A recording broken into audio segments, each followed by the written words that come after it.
হালিশহরে অনুপস্থিত পুরপ্রধান সহ কাউন্সিলরদের পুরসভায় আসার অনুরোধ সুদীপ্ত দাসের। বিধায়কের গাড়ি এইসব প্রচারে কাজে লেগেছে, তার দলীয় প্রচারে কাজে লেগেছে, আর পৌরসভায় রাখা আছে। আমি অনুরোধ করবো ওনাকে আপনাদের মাধ্যমে, আমি তো ফোনে পাচ্ছি না ওনাকে, পাচ্ছি না আমার কাছে নাম্বারও নেই, আপনারা থাকলে দেবেন। সারাদিনই ঘুরতো এটা, হ্যাঁ সারাদিন ঘুরতো। আমি ফোন করবো, সারাদিন ওনার দলীয় কাজে ঘুরতো, মাইক বাঁধা ছিল, তার ছবিও রয়েছে। এটাই হচ্ছে, সেটাই বলছি যে না সরালে কি করবেন? এটা কি রাখা যায়? পৌরসভা ব্যবস্থা এটা কি রাখা যায় এখানে? না তো, এটা তো পৌরসভার জায়গা, না প্রাইভেট প্রপার্টি। পৌরসভা রাখবে নাকি পার্কিংয়ে? তো এইটাই তো বলছি আমরা, যে পৌরসভাকে ব্যক্তিগত কাজে ব্যবহার হতো, এটাকে বন্ধ করতে হবে। আমি অনুরোধ করবো, প্রথমে কি করব, তুলে নিয়ে যাব, ভেঙে দেবো, এসব বলছি না। নিয়ে যান, ওনার সম্পত্তি পয়সা, এবার ওনার কাছে হয়তো এইটুকু পয়সার মূল্য নেই, কিন্তু আমাদের কাছে এটা গাড়ি বাবা নষ্ট হবে করে, এটা আমাদের খারাপ লাগছে। তাই বলবো যে নিয়ে যান, ওনাকে অনুরোধ করবো। আর নাম্বার থাকলে দিন, আমি একটা ফোন করব। সৌজন্য সেদিন করা হয়নি, উনি আগে চলে গেছেন, একটা তো কুশল বিনিময় তো প্রয়োজন পড়ে, আমিও করবো। নাম্বার থাকলে দিন আমাকে, আমি কথা বলে নেবো। আর না হলে আপনাদের মাধ্যমে ওনাকে বলছি, যদি উনি নিশ্চয়ই শুনছেন, আশা করি স্থানীয় এই সংবাদ মাধ্যমে ওনার নজর থাকে, বলবো নিয়ে যান, এটাকে নিয়ে যান, এই জায়গাটা খালি করুন, পৌরসভার কাজে লাগাতেন। নাগরিক পরিষেবা সচল রাখতে উদ্যোগী হলেন বীজপুরের বিধায়ক সুদীপ্ত দাস। বুধবার বেলায় তিনি হালিশহর পুরসভায় গিয়ে আধিকারিক এবং কর্মচারীদের সঙ্গে সাক্ষাৎ করেন। পুরসভা পরিদর্শন শেষে সংবাদ মাধ্যমের মুখোমুখি হয়ে বীজপুরের তরুণ বিধায়ক সুদীপ্ত দাস বলেন, পুরসভার কর্মচারীদের সঙ্গে তিনি সৌজন্য বিনিময় করেন। আধিকারিকদের পুরো পরিষেবা সচল রাখতে বলা হয়েছে। সুদীপ্তের কথায় অনুপস্থিত কাউন্সিলরদের পুরসভায় আসা উচিত, তবে পুরপ্রধান কেন আসছেন না তা তিনি জানেন না। বিধায়কের দাবি, বীজপুরে ভয়ের পরিবেশ নেই, তাই পুরপ্রধানকে তিনি পুরসভায় আসার অনুরোধ করলেন।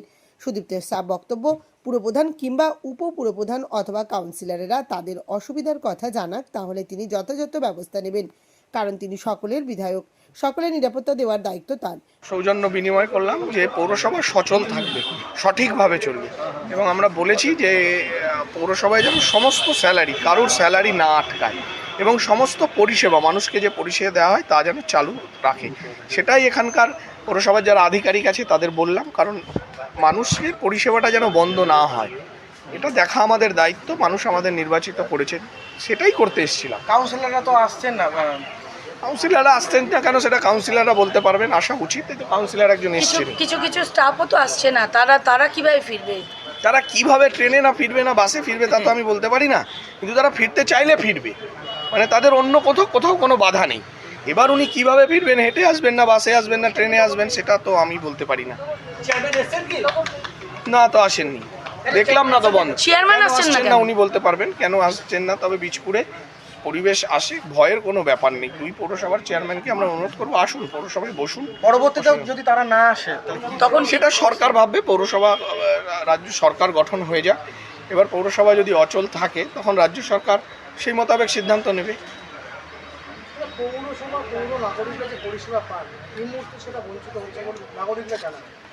সেটাই তো আমাদের প্রশ্ন।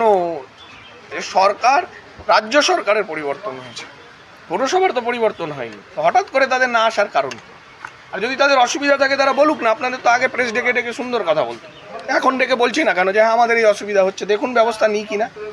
চেয়ারম্যান বলুক, ভাইস চেয়ারম্যান বলুক যে আমাদের এই অসুবিধা হচ্ছে, আমি যদি ব্যবস্থা না নিই আপনারা বলবেন। তারা প্রেস ডেকে বলছে না কেন যে হ্যাঁ আমাদের আমরা বলছি যে প্রত্যেকে নিরাপদে থাকবে, নিরাপত্তার দায়িত্ব আমাদের বিজেপির, এবং আমি একজন বিধায়ক হিসেবে আমি সকলের বিধায়ক, এবং এটা মুখে বলছি তাই নয়, কাজের ক্ষেত্রে দেখুন হয় কিনা। বীজপুরের বিধায়কের কথায়, ভোটের ফলাফল উল্টো হলে বীজপুরে তৃণমূল তাণ্ডব চালাতো, কিন্তু আজ বীজপুরের পরিবেশ পুরো শান্ত। তার সাফ বক্তব্য, এই মুহূর্তে বিজেপিতে যোগ দেওয়ার কোনো সুযোগ নেই, তবে অনুপস্থিত পুরপ্রধান সহ কাউন্সিলরদের তিনি পুরসভায় আসার জন্য ফোন করবেন। তার কথায়, পুরসভার যদি দিনের পর দিন কাজ বন্ধ থাকে সেক্ষেত্রে রাজ্য সরকার পরবর্তী সিদ্ধান্ত নেবে। যদি এখানে ফলাফল উল্টো হতো তাহলে বীজপুর জুড়ে হাহাকার শুনতেন। হচ্ছে কোথাও কোনো কাউন্সিলররা কি যোগাযোগ করছে আপনার সাথে? যোগাযোগ করতে বহু কাউন্সিলর করছে, আমি বিধায়ক, তারা কাউন্সিলর, রাজনীতির বাইরেও তো কিছু আছে।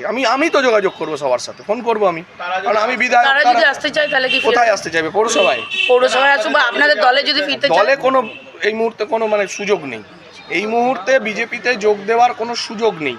বাকি পৌরসভায় আসতে চাইলে আসবে, আমি যোগাযোগ করবো। তো আমি এখান থেকে ফিরে গিয়ে আমি প্রতিটা কাউন্সিলরকে ফোন করবো।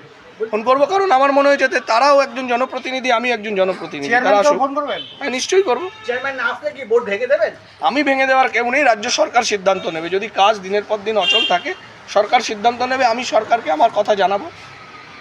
হালিশহর পুরসভায় সাফাই কর্মীরা নাকি ঠিকমতো বেতন পান না।